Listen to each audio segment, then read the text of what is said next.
এখন যে বিদ্যুতের বিভিন্ন স্ল্যাব রয়েছে সেই স্ল্যাবগুলো রিশিডিউল করার জন্য একটি প্রস্তাবনা তারা উত্থাপন করেছে এবং অলরেডি পত্রপত্রিকা মারফত আমরা জানতে পারছি যে এই প্রস্তাবের প্রেক্ষিতে খুব শীঘ্রই বিদ্যুতের মূল্য বৃদ্ধি করা হবে এবং স্ল্যাব রিশিডিউল করা হবে।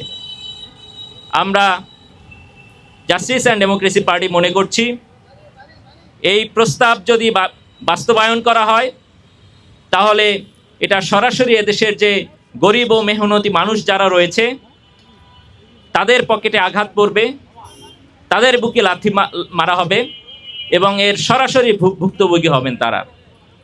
সম্মানিত উপস্থিতি, আপনারা জানেন আমাদের এখন যেই বিদ্যুৎ বিলের প্রক্রিয়া রয়েছে সেইখানে টোটাল 7টি স্ল্যাব রয়েছে।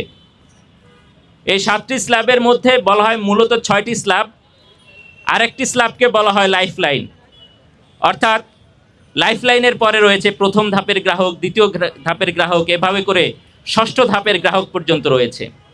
এখানে আমাদের একটি উত্তর রয়েছে বা একটা বোঝার জিনিস রয়েছে যে প্রথম ধাপের গ্রাহকদের পূর্বেই বলা হচ্ছে লাইফলাইন গ্রাহক। এই স্ল্যাবটা রাখা হয়েছে মূলত গরিব শ্রেণীর জন্য এবং 1 থেকে বা 0 থেকে 50 ইউনিট পর্যন্ত যারা বিদ্যুৎ ব্যবহার করেন তাদেরকে এই লাইফলাইন স্ল্যাবের অন্তর্ভুক্ত করা হয়। এর পরবর্তীতে প্রথম ধাপের যারা গ্রাহক তাদের হচ্ছে 51 ইউনিট থেকে 75 ইউনিট পর্যন্ত তাদের হিসাব করা হয়। আর দ্বিতীয় ধাপের যারা গ্রাহক রয়েছেন তারা 76 ইউনিট থেকে শুরু করে 200 ইউনিট পর্যন্ত তারা বিদ্যুৎ ব্যবহার করেন। এবং এই যে আমরা 7টি ধাপের কথা বললাম, এই 7টি ধাপের অর্থাৎ লাইফলাইনে যেমন বিদ্যুতের বিল শুরু হয় 4 টাকা থেকে, যখন এটা ষষ্ঠ ধাপে বা সপ্তম ধাপে যে শেষ হয় তখন এটার দাম হয়ে যায় কিন্তু 14 টাকা। অর্থাৎ জাস্টিস অ্যান্ড ডেমোক্রেসি পার্টিও আমরা একটি প্রোগ্রেসিভ ট্যাক্সেশন এবং ন্যায্য অর্থনীতির কথা বলি। বেসিক্যালি তারই একটি প্রকল্প আকারে এই স্ল্যাব সিস্টেম আমাদের এখানে রয়েছে। আপনারা জানেন আমাদের যে ট্যাক্সেশন সিস্টেম রয়েছে সেখানেও কিন্তু এই স্ল্যাব সিস্টেম রয়েছে। অর্থাৎ যারা গরিব মেহনতি মানুষ কিংবা স্বল্প আয়ের মানুষ তারা হয় ট্যাক্স ফ্রি থাকেন অথবা স্বল্প পরিসরে 5% 10% হারে ট্যাক্স দেন। আর যারা এখানে ধনিক শ্রেণী যাদের আয় অনেক তাদের কিন্তু 25% হারে ট্যাক্স দিতে হয়। একইভাবে আমাদের বিদ্যুৎ খাতেও এই ধরনের স্ল্যাব রয়েছে।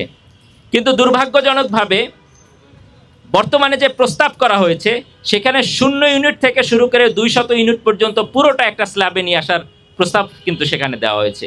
এর ফলে যে ইফেক্টটা আপনার পড়তে পারে আমরা প্রথমেই বলেছি, যারা লাইফলাইন স্ল্যাবে যারা বিদ্যুৎ ব্যবহার করেন তারা বিদ্যুতের বিল দিয়ে থাকেন 4 টাকা 63 পয়সা হিসাবে, এবং আমরা যদি 50 ইউনিটের হিসাব করি তাহলে কিন্তু দাম আসে মাত্র 394 টাকা। আর যদি প্রথম ধাপের যারা গ্রাহক রয়েছেন তাদের কিন্তু বিদ্যুৎ বিল দিতে হয় 5 টাকা 25 পয়সা হিসাবে। সেই ক্ষেত্রে দেখা যায় যে একজন গ্রাহক যদি 75 ইউনিট পর্যন্ত বিদ্যুৎ ব্যবহার করেন তার বিল আসে মাত্র 394 টাকা পর্যন্ত। আর প্রথম যারা লাইফলাইনে রয়েছেন তাদের আসে 294 টাকা পর্যন্ত। একইভাবে যারা দ্বিতীয় ধাপে অর্থাৎ 200 ইউনিট পর্যন্ত যারা বিদ্যুৎ ব্যবহার করেন তাদের এখানে বিদ্যুৎ বিল পড়ে 7 টাকা 20 পয়সা করে। এখানে আমরা দেখতে পাচ্ছি এখন যে প্রস্তাব দেওয়া হচ্ছে যে 200 ইউনিট পর্যন্ত একই দাম হবে, তাহলে শুধুমাত্র লাইফলাইন যে স্ল্যাব সেই স্ল্যাব থেকে জাস্ট দ্বিতীয় ধাপের স্ল্যাব যেখানে 200 ইউনিট পর্যন্ত রয়েছে এখানে কিন্তু আমাদের 2 টাকা 57 পয়সা ডিফারেন্স প্রতি ইউনিটে হয়ে যায়। এজন্য আপনারা চিন্তা করুন, প্রতি ইউনিটে যদি এই পরিমাণ বিদ্যুতের খরচ বিল বাড়তে থাকে তাহলে কি পরিমাণ বোঝা এখানকার গরিব এবং মেহনতি মানুষ মধ্যবিত্ত শ্রেণীর উপরে চেকে বসবে। আপনারা জানেন যে স্ল্যাব সিস্টেমটা আছে এইটা করা হয়েছে, প্রথম যে স্ল্যাবটার আমরা কথা বলেছি লাইফলাইন, এইটা মাত্র 50 ইউনিট। আমরা সবাই বিদ্যুৎ ব্যবহার করে থাকি, আমরা সবাই গ্যারান্টি দিয়ে বলতে পারি এখন যদি একটি ফ্যান এবং একটা লাইট কোথাও জ্বালানো হয় তাও 50 ইউনিটের মধ্যে দিয়ে কিন্তু এটা কভার করা যায় না। একটা চায়ের দোকানের চেয়ে বেশি কারেন্ট বিল আসে। সেইখানে আমরা সরকার যেটা করা উচিত ছিল বা যে প্রস্তাব আসা উচিত ছিল এই স্ল্যাবটাকে তারা আরও বর্ধিত করবে, অন্তত 75%-এ নিয়ে যাবে। আজকের এই প্রোগ্রাম থেকে আমরা মনে করি যে এই যে লাইফলাইন স্ল্যাব এইটা বৃদ্ধি করে স্ল্যাবের যেই মান এটা অন্তত 75 ইউনিট পর্যন্ত বৃদ্ধি করা উচিত। সম্মানিত দেশবাসী, আমাদের এর সাথে আনুষঙ্গিক আরও অনেকগুলো বিষয় রয়েছে। আপনারা জানেন এই প্রস্তাব যখন বিদ্যুৎ উন্নয়ন বোর্ড দিয়েছে, সেখানে তারা আবার একটি নোট দিয়েছে